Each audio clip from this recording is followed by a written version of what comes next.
just like to understand, first of all, what has it felt like? In a word or two, what is it like to be a young person in the implementation space? I'll start with you, Esther. I would say great expectations. First of all, it's not very easy for many people to trust young people to do something. So when you're given the chance to be trusted, when you're given the chance to take lead, then there are expectations. There's so many things required of you, and it's up to you to take the step or to take the platform and use it to your advantage and for those of the young people, or to just, lay back and not use the platform. So it's really good expectations. You have to take the bold step, be courageous enough to show them that, you know what, we are young people, you've given us the space, and indeed you are going to use it to our advantage to benefit every young person out there. All right, over to you, Abby. What has it been like? Just to add on what Esther has said, when you're a young person, it's almost like you have a point to prove. When they give you this mantle, because that expectation where they say, oh, young people don't deliver, they just don't want to work, that kind of, what's it called, stereotype against young people. So when somebody trusts you and gives you that opportunity, you really have to prove that point that, you know what, I deserve this, I deserve to be here, and I'm going to use this platform to create change in my own little way. Like, you have to show up, you have to prepare yourself, like be in that space, own it, and get the job done. Otherwise, you're just going to add on that stereotype that we trusted them, like, look at them, we trusted them, now they didn't do the work, so we should have just had another person who has more experience to do that job. Being in a professional space is not easy, I will not lie. Those who have it easy are really lucky, but it's not easy. But showing up every day is what makes it really worth it.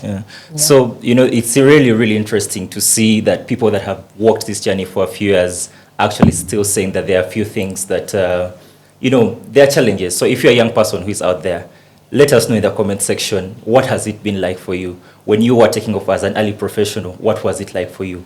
But I will come back today for the discussion with the two panelists that I have. Diving deeper into, a bit of challenges, what is that one scenario that you remember that when I was going into this space, this is what I wanted to do? And what are some of the obstacles that you could have seen or any young person out there could expect? Abby? I remember when I took on this role, for me it was kind of a selfish reason, because I was like, okay, I want to be at a point where I can also inspire. Like, people also look at me like, oh, I want to be like her. That was really my But is that reasoning. really selfish? Kind of. Okay. Like, I was doing it for myself. But when I got there, I realized I can do a lot more than just having people look up to me, right? Like, I realized I've been given this platform. I can actually cause change. Like, I have the power to use this space I've been given, this card that I've been dealt, like, to cause change for other people, right? So it began selfishly, but now I realize I can use it now to help the community that I'm working with, the other young people that I'm dealing with, to just make sure we have a better space for us, to have a safer community for us, and create more opportunities for other young people, even older people as well. Nice. It would be really great to hear some of the work that you have done, because now when you tell us some of the things I've done without evidence, you cannot lie to our podcast.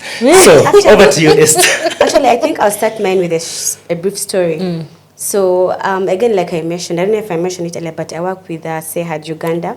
And when I just joined that space, I remember I was a very young person. I've just come from school, and I was given the mantle of 2 projects. And they were young people, like, projects. One was called Get Up, Speak Out, Guso. It was a purely young people SRH project, and I didn't know what to do. I was trusted by my bosses, and I was told, Esther, you're a young person, please take on the lead. And also one called Right Here, Right Now. And I was like, okay, what am I going to do? Because I was working on my own. Of course, I had support from the senior people, but I knew that I've been trusted.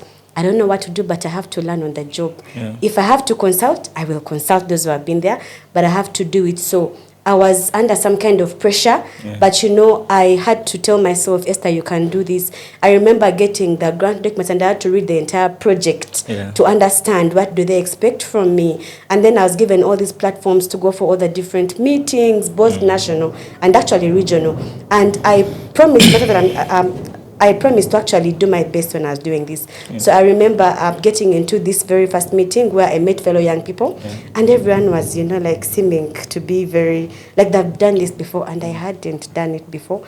But I told myself, Esther, you're a lawyer. Lawyers are very bold. You know what that means. Lawyers are bold, so you have to be bold, you have to be confident. And I was among those young advocates who would march to parliament. Young as I was, short as I was among the people that actually went to parliament to march. Were you the people who about took maternal health? things to the parliament? Yes, I would go to parliament, young as I was, scared as I was the one leading advocacy. I would be on TV speaking for young people because I believe in the nothing for us without us slogan. Because you cannot convince me that you're going to support us when you're not giving us the platforms. So I feel like as young people, obstacles are there, of course, but maybe I also believe in youth adult partnerships where you can require, like, ask someone who is more senior than you about what can I do better, or where you get stuck, it's okay to actually seek out for support. So for me, I faced obstacles because one, I felt like I had fear and less confidence. The first point is take on the challenge as young people. Don't fear. Everyone starts from somewhere. The nerves will be there, but you need to challenge yourself to be confident because you see, other young people look up to you. Every time I would go to TV and people would be like, we have seen you on TV. Like, people up to now know me for being on TV. So guys, and for being a on celebrity. radio. But because Celebrity. it's because I took on the mantle to challenge myself to go to TV. Of course, now I do less of TV and I do more of litigation and all. But that is the starting step. Start from somewhere where you need support. Reach out, ask someone who has been there, how do you do it? Or how did you do it when you were young? Because I believe there is nothing that you can't get a solution to. Challenges are there, but the question is, how do you deal with them as young people? It's not enough for us to just start saying, give us spaces, give us spaces. Work for those spaces, and when you get into them, be the example to other young people, because eventually we shall also live and someone else comes on. So look for a mentor and make sure that you create an impact that they'll know you for, even when you leave that platform or that space. I think that's very, very, very, very great. So one, we have spoken about trust. Who is that one person that has trusted you? We have seen aspects of mentorship working out greatly. We have seen aspects of trust and belief in young people as part of the core values that we run work out really, really greatly. So speaking of evidence, so guys, as you can see, the young professionals here have started saying words, ate bill, ate law, ate acts, but they have been at the forefront of program implementation. One of the key programs that we have pushed is the Generation Gender Program. We have worked for 5 years in 6 districts with grassroots communities, working with young people to promote gender justice and to address gender-based violence across different communities. How has it been like leading, and what are some of those things that you have done in the areas of Buko, Kwen, and Eastern Uganda to be able to promote gender justice and address gender-based violence? For me, the Gen G project, it's something that I'm very passionate about because this is the very first project I was given to coordinate, to lead. And you've said 5 years, that's not a short time. And by all means, it has not been a small project. It has really been quite a heavy project. So I am really, really passionate about it. I had no idea how I'm going to do this. Honestly, I really had no idea. And I remember when they gave me the products, and the very first meeting we had, all you guys were there. I think I even came late, you remember. I showed up pretty late. I was very confused. And then I was handed over, given the project documents, the baseline, the proposal. They are big documents. And I remember, like, how am I going to read all these things? Like, you have to understand all these things before you actually start doing the work, right? I read those things for like 2 weeks. First when they began making sense to me, like, okay, it's what you're supposed to do. So I understood that. But then they did trust me. Like, they gave me the project, and I remember my supervisor told me, for us here, we're not going to follow you up. It's up to you. We shall only come in when you're failing at your job, right? So make sure that doesn't happen. So of course that is more pressure added on to you, because you don't want the CEO to call you, and ask you, why aren't you delivering, right? So I had to work. Like I said, I had to read. I had to position myself in a place whereby I'm invaluable to this project, because now everything was relying on me. Went to the field, the young people were working with, because it's a young people project. I remember we identified 75 young people in Kapchora, Kwen, and Buko. And these people are looking up to you for leadership, right? But working with young people can really test you, right? Because you think they are at your level, of understanding. But then you realize we are all at different levels of understanding. Work, of education, your communication skills really have to be on point. Your emotional intelligence. Otherwise, you're going to quarrel with everyone and want to slap people and beat them. And so I remember I had to go on YouTube, learn how to communicate with people, how do I deal with people with different emotions, even my team.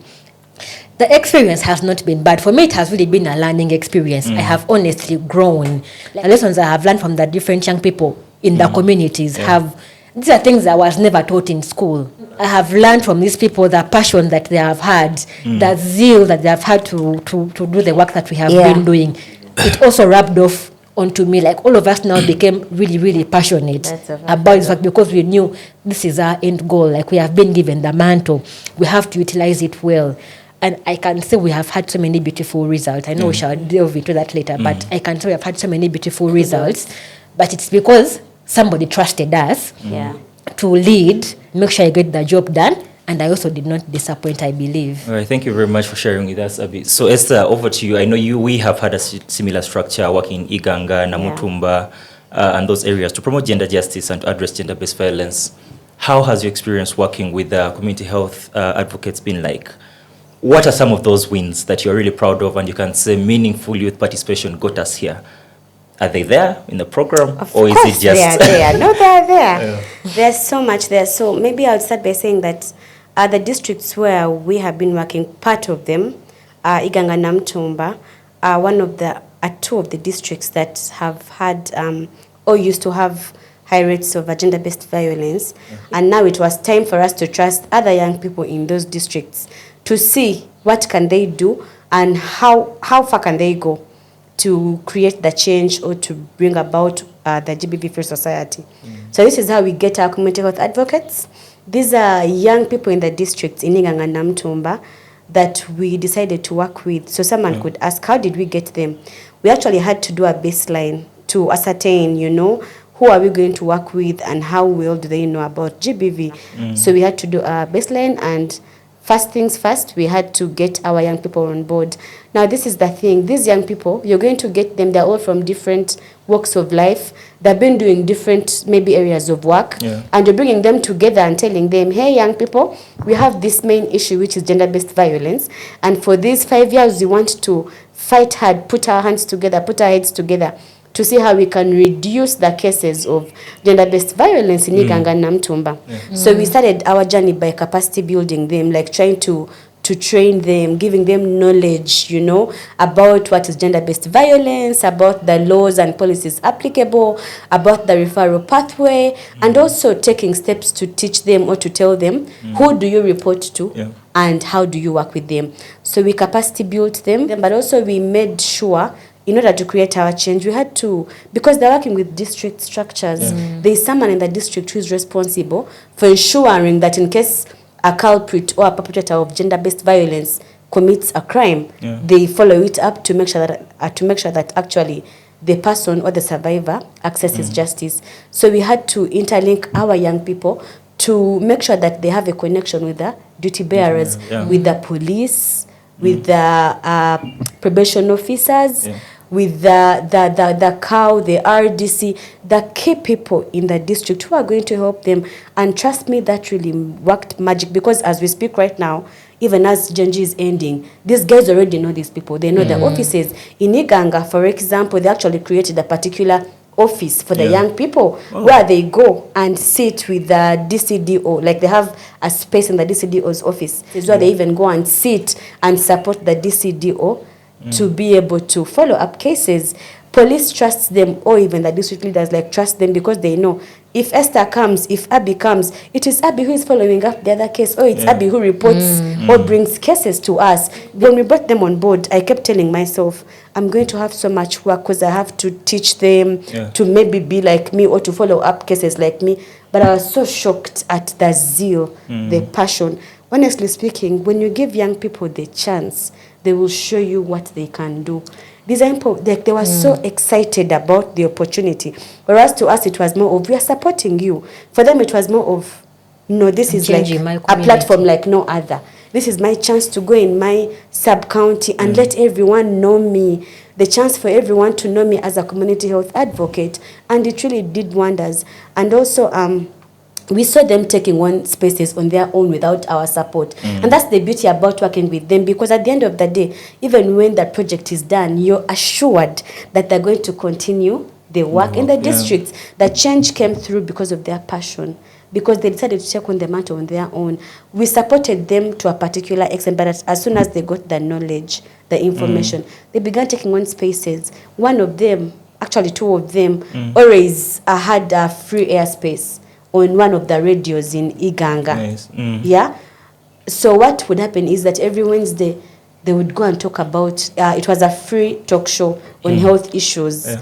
With or without us. The first time we went and then we stopped going because we now trusted them, that they know what to do. So these young people will take on the platforms, trust them, because once you capacity build them, once they have the knowledge, the information, that is their power. They're going to use what you've given them to be able to go and create that change. And that's what we have seen happening in our different districts where we have been working. Yes, for me what's very interesting is how all of us as organizations, we have utilized a peer-to-peer approach, right? So for example, we have been in Adjumani as Reach a Hand Uganda through the same program, and the experiences that are being shared here for me resonate with me very, very strongly. Leading a very young team, we trained about 50 peer educators, added on capacity building, and then they became peer advocates. But we have seen so many successes. Right now, there's a very, very strong relationship and visibility and influence, for instance, for the District Youth Council, simply because the collaborations that were started by these young people at the grassroots levels have pushed them to that level. Right now, we are seeing maybe we recently received news that about 9 of the LC3 positions that are being fighted for are by these young people. And it's great to see that these young people are the ones going to be at the forefront in these political spaces where they can influence decision making. So moving to the successes and putting numbers to the successes, because we said this podcast is about evidence. Abby, in terms of numbers, in terms of outcomes, advocacy work is not the same with social behavior change communication work. At the end, we need to see outcomes. We need to see change. 75 community legal volunteers trained. I think that's a very huge number. That's a very commendable process. And maintaining these for 5 years plus, what are some of those outcomes? What are those 3 things that you say, we are proud of this, and this is something that we have built and we know is going to stay? No, when you ask for 3, I feel like you're limiting me. Well, I can give you 4. Because I had about 20, like over the past 5 years.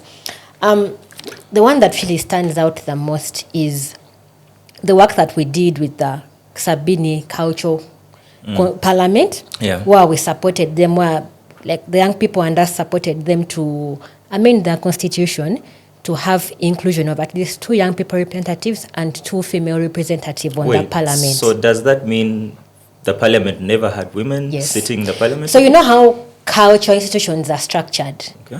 They favor men, because the previous parliament, to be part of the committee, you had to be a chief. How many people in this parliament? About 70, right? And there's no woman, there's no young person? There was no woman. Before, there was no young person. So you had to be a chief, you had to be a married man with a wife, right? So this is a selection criteria now? Yes, that was the previous criteria. Like you had to, up to now, it's kind of still there, but you have to be a chief, married with a wife. You get it? So already, young people are out. Excluded, Women are excluded, right? But however, you're making decisions that also affect them. So we saw this gap with the young people, like, this is a very big issue. Even issues just of economic empowerment. You're discussing them, but me, the beneficiary, I have no say in that. So we pushed, and the committee was really receptive. Like, we also want to be progressive, just like our constitution in Uganda is very progressive. We want to also be in line with that. And we had that opportunity to advocate, and we told them we are going to need to have 2 people, 2 women, and 2 young people, bare minimum. At least for the start, Yes, for the start. And if it works well, we can always try to push and amend more. And these were put on board, right? I remember previously the only position where a woman was the Minister of Gender in Sapini, because somehow the gender position is always given to a woman, because we always believe that gender issues a women issues. Sure. But at least now you're having the Minister of Gender, you're having other two other women who are also going to champion their issues of like FGM. I remember in the amendment we talked about the committee being like the parliament to make laws that curb FGM in the what. And you know, when it comes to close-knit communities, like how you see that the base sub-region is, the leaders have a lot of power. Yeah. Our parliament may make a law and it will not make sense to them. That if their king is called the Kinko, if the Kinko makes a declaration, they will listen and they will respect. So giving the Kinko the power to make laws in regards to FGM, in regards to GBV, was a big win for us. And he's also a very progressive man. And we see there's a lot of change that is happening because of that work that we did with them. Nice. The second one was when young people rallied to have a school in their community. Yeah. So there's a sub-county there, it's called Girik. It's deep down there in the valleys of Mountain Elgon. Yeah. And there was no government-funded secondary school. There was a private secondary school, which was, of course, very expensive. So wait, how many villages do you reckon in a sub-county?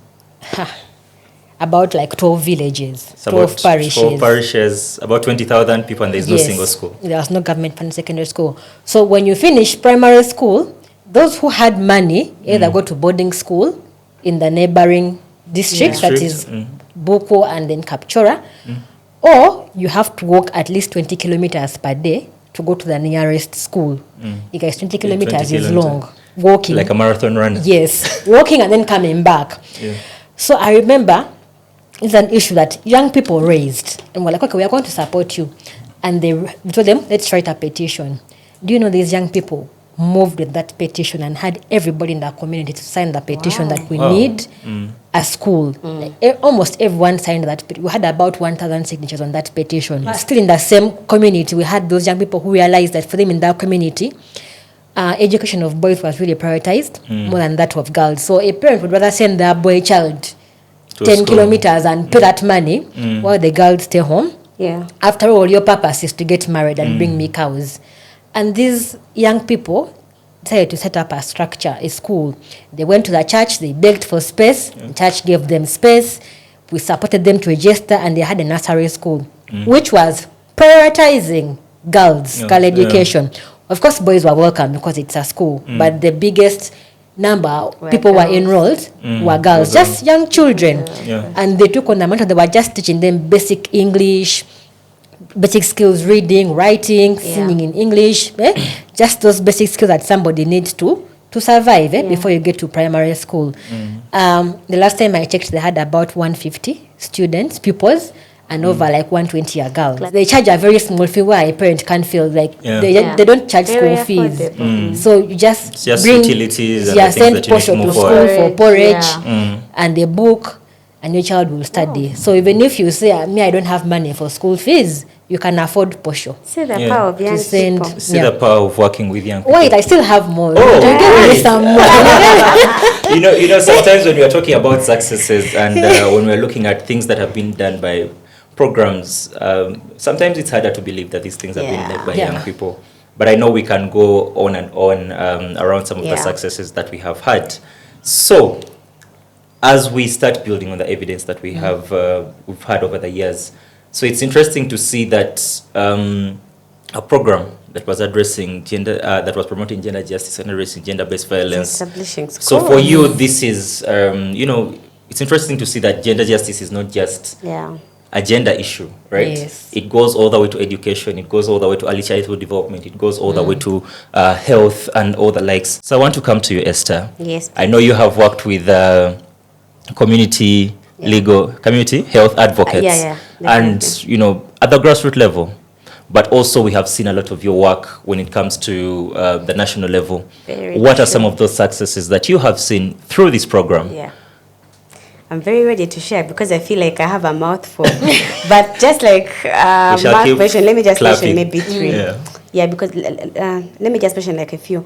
I think one for me is the impact that our young advocates in Namtumba district created. So you see how young people can protest. So in this case, they did not protest per se with Is this marching the Gen Z protest of Kenya? Yes, Gen Z. Fire? Anyway, so they were. Oh, by the way, I didn't mention that in Namtumba, one of our community health advocates is actually a youth they call them what, youth counselor? Youth counselor. Those youth representatives or leaders. Representatives. She's a youth leader. Very passionate young woman that always, wants to be at the forefront of helping any woman or any girl or any child in Namtumba that actually has an issue. So she pioneered an issue on SGBV. And what transpired is, again, like I mentioned, because they have a close working relationship like with their district leaders, she comes up and mentions to the probation officer about the high rates of SGBV and how all this keeps happening. And guess what happens? The next time we know, Namtumba district local government is coming up with an ordinance on section gender-based violence to help curb or to reduce cases of SGBV in the districts.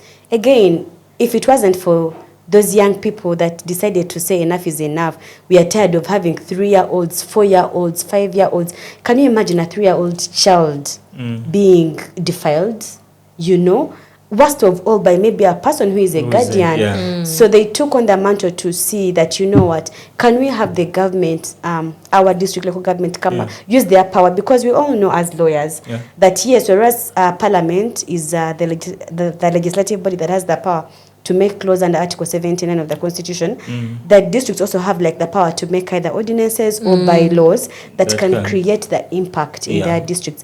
So Garridon in general is one of those districts that has very high cases of gender-based violence, but also SGBV. So I think for me, I will always be glad that, the district took on that bold step to be able to come up with something to show their people that, we are with you. And we understand your issues. So the district comes up with the National Child Protection Policy. And for them, it was because at that time, so many children, and of course in Uganda, when you talk about a child, maybe also in other countries, it's a person who is below the age of 18. And in Uganda, if it's concerning children, the law is very clear. We focus on the best interest of the child. So they actually realized as a district that, most of our children are on streets hawking bananas, and even at night, 8 p.m., a child is outside there hawking, and you're wondering, where are the parents? You're exposing this child to danger. So they come up with this policy to support children, to guide how do we, work with children, who works with them at the district, and how do we ensure that actually these children's rights and interests are indeed protected. But also, finally, like I said, I have so many. Finally, I'll talk about Iganga. Between the first 2 years, that's 21 and 2022, we used to have so many cases reported of GBV. They beat this one, they almost killed her, and then you're in court, and before you know it, they have settled outside court, and they've reconciled and all those things. But our young advocates took, again, like I mentioned, they took on the advocacy themselves. By the third year, we were seeing them going to radio to conduct TV shows themselves to sensitize people about what they are doing. And by 2025, by this year, I can tell you that we have seen the cases reduce. Because one time I remember as in our last implementation, I sat with them, and I also, I asked two of them, just asked them, so what happened? You guys don't longer give us cases. They were like, well, it is because nowadays cases are not there. No cases to either report. The probation follows it up, because you have seen that probation working with the police, CFPU. CFPU is Child and Family Protection Units. We have seen them working together. The probation will tell the CFPU, follow up that case. So we have, I think for me, I would also mention an impact in Iganga where we have seen cases at least reduce. Our CHAs are the ones who are at the front line, and they're the ones who are leading. Because if they lead young people, we are going to see change. And trust me, young people listen to young people. It's better for us to have them at the front line as leaders, because once they're the leaders there, they can easily impact other young people than us who are old, being able to try and impact the young people. All right. Thank so you. As we come to a close for this, you may be out there and you're wondering, this Generation Gender program, how do I do the things that they have done? How am I able to pick up on some of the successes? Well, these approaches are not copyrighted. It's simply meaningful, inclusive youth participation. This program has come up with so many things, including part of the process that we are here, the podcast recordings, the documentaries, and making sure that we are pushing youth urgency. As Reach a Hand Uganda, we have produced and utilized film and television as some of the key approaches. We have developed applications and e-referral systems. that are supporting linkage and reducing waiting times at health facilities and linking people with the police stations. So what are those key approaches? What are those innovations that you have utilized, and what does it mean going forward? And how exactly can someone else be a part of this? I'll start with you, Abby. So one, we have really developed knowledge documents. We did some research on online gender-based violence. We have developed the GTA one-on-one. Oh, so GTA is gender transformative approaches, one-on-one training manual. Okay. So if you just want to learn about what GTA is and you want to train other people, this manual is really user-friendly, young people-friendly, but again also Uganda context-friendly, right? It's available on our website. Recently, we worked with the Youth Board and the Gen Forward Youth Advocacy platform to develop the e-learning platform. You know, under FIDA, they work on online technology facilitated gender-based violence was something we're really passionate about in this project. We did a lot of advocacy on that, our research. So this e-learning was something I was really passionate about. So it's available on the Rootcast website. Yeah. So also you can get the link. You can put the link down below. Just to teach you how you can protect yourself from online violence, bystander perspective, how do you support somebody who is affected by online gender-based violence, really in line with TFGBV. Sorry for using the abbreviation. But when it comes also to community, much as we have done this work, like we say, she has talked about the work our CHOs are doing, our the community legal volunteers. We have given them the capacity, we have given them the tools, the skills, the knowledge. Even ours have taken on leadership positions. Over 20 of them have contested for positions. We hope when the elections come, they actually win, because that will be a step forward, because you have trained them on these tools, on meaningful and inclusive participation, on gender transformative approaches, everything they need. But also we realize that much as we are having this change in the community, some of these things need to be taken on at a national level, right? Like, yes, you will have that change. For example, recently we realized we had no state attorney. And the police form, police doctor, the process of going to court in a defilement case, you need that. So the whole service didn't have a police surgeon, imagine. So you either have to go to Mbale. So really nationalizing our advocacy efforts has been one of the key things we are doing with sustainability. But I think the COVs have been our strongest, and those knowledge documents. And they continue. This is a shameful plug, but you can find these documents on the FIDA Uganda website. There are sections there of publications. You'll find the GTA one-on-one training manual, our online research, advertisement, and the producers of this podcast will put the link to the e-learning module here. We are here really to provide opportunities. We're here to provide things that you can utilize, practical steps. Like I said, these are not copyrighted. And if you are an organization, you're a partner, you're a young person who would like to create change, we are sharing this for you to be able to start. Please feel free to reach out to any of our organizations, Reach a Hand Uganda, SEHAD, or FIDA Uganda. We are continuing this work as institutions. I'll come to you, Esther. I can't. What are the innovations? What are those things that are still available that we are going to continue forward with? Part of our innovations were creating IEC materials as well, just like Abby, where you give information but also education and communication.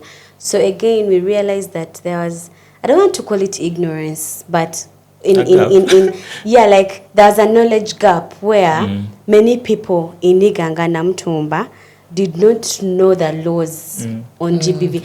People don't even know that actually there are laws in Uganda that are against GBV. So we developed knowledge materials. We came up with a particular can I call it a booklet? A knowledge material that was talking about the different laws that Uganda has come up with. Where can we find on this? GBV on our website? I'm coming to that. So we had this book that was simplifying the laws and even the policies and even the guidelines that Uganda has, because as a country we actually have very good laws on GBV. That's the truth. We have the laws, but the question is, are we implementing them? And I feel like government is trying their best to actually ensure that we have the laws in place. So we have the laws, and we simplified this to people in our communities for them to always go back and read. Even if I'm not there tomorrow to teach them that we have these laws, at least they'll get their book and go and read. And the good thing is we had to do this both in the local language but also in English, because you can't assume that everyone is comfortable with English. So we had to simplify it in the local language for the people in Namtumba Niganga to actually understand what they are reading. Because sometimes, if you read like something in your local language, you may even me, it happens to me. I sometimes understand better when I read things in my local language. Are you reading our program documents in your language? Yeah, but anyway, so like we had to translate this to make it more comfortable for them to understand what we are talking about. And we have this on our website. You can just go to SEHAD, our SEHAD website, and you'll be able to go to our publications. All these are there, and even many more that are not necessarily under the Janji project. But we also had to do a study, which for me, I believe is also like another material. Like we realized that we have so many cultural norms and practices that are actually contributing negatively, or that are actually that are also part of the reasons as to why we still have high rates of gender-based violence. So we had to do like this particular study in our districts to know what cultural norms and practices do we have in the districts. People still believe in the norms of 80 years society, and to them these are still okay. So we had to create awareness on these norms, but also we had to make sure that we document them, because sometimes someone believes when you document something. So we had to make sure that we document this to be followed by even our district leaders. As I summarize, secondly, we also prioritized youth adult partnerships. Again, like I mentioned earlier, most young people are not in positions of power. They're not decision makers, like in terms of making decisions. Yeah, so we had to ensure that our CHAs are linked to those in power, people that have the decision making power to change the narrative, people that have the power to change the law, to change the policy. So we linked our young people to work with the district structures, again, like I mentioned, the DCDO, the probation officer, police, and all, because when GBV happens, these are like the first points of contact. And again, like I mentioned, like in Uganda, they gave our young people a desk where they can actually be able to come and do that, but also to be able to follow up cases. So we prioritized as an innovation the youth adult partnership, so that you can encourage our young people to know that, you know what, even as you're trying to create the change, you need to work with those that are in power.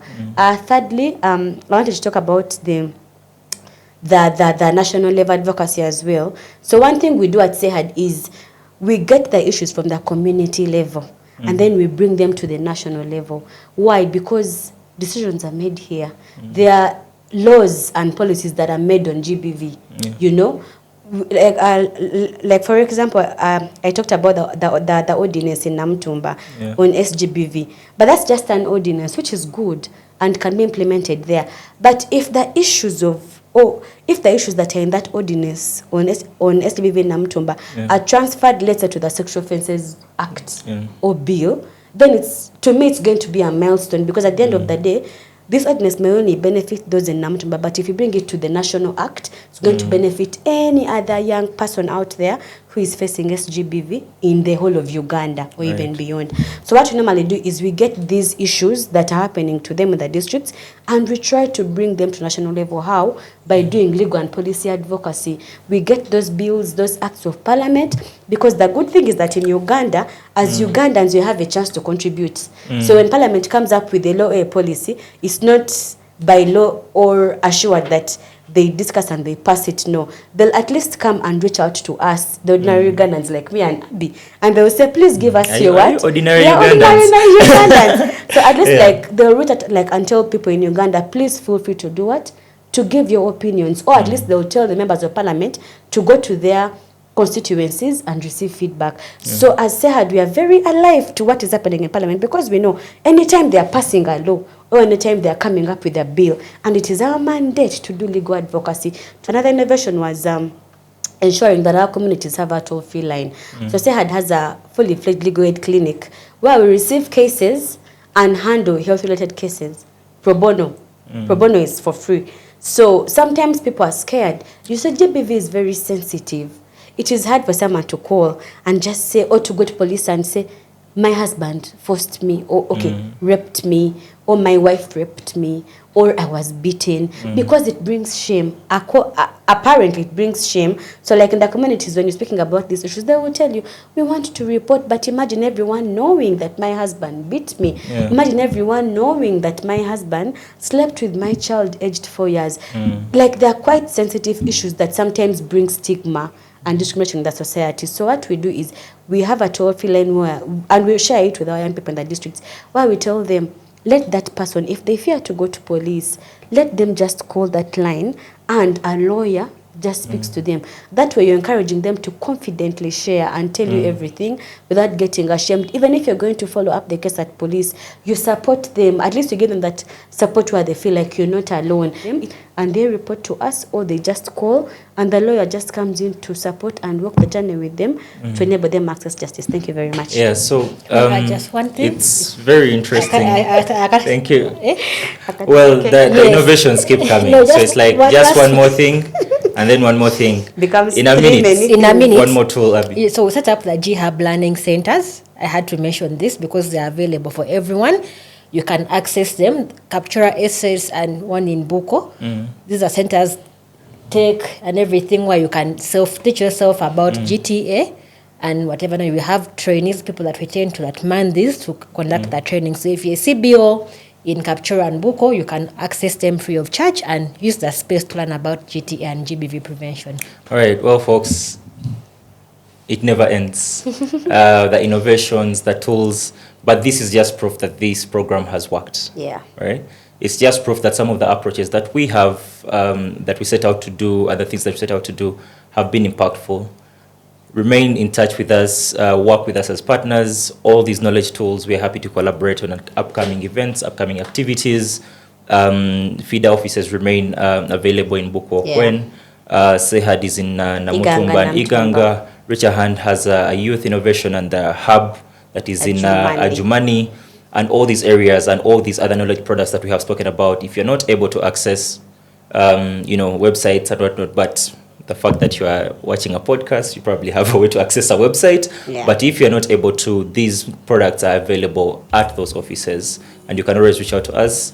This has been a wonderful time. Thank you very much for letting us see what's behind the scenes for young professionals and what it means to be leading impact and implementation of programs.